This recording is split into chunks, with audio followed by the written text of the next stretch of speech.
Hello guys, today I will be showing you how to hide notifications from lock screen. If you find this video helpful, please do like and subscribe. So it's easy to hide notifications from lock screen.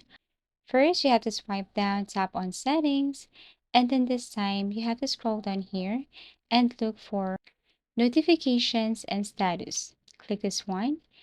And if you scroll down here, you should see this Manage notifications, tap this one. Here you will see this lock screen notifications, and now I'm currently using display title and body.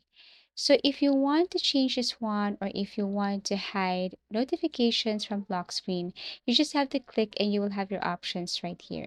As you can see, if I tap on this lock screen notification, there is this do not display. And this is what you're going to select. So tap this one in order for you to hide notifications from lock screen. Other options will let you see title and body or title only. So if you want to hide notifications, then tap on the third option, which is do not display. So that's how easy it is to hide notifications from lock screen.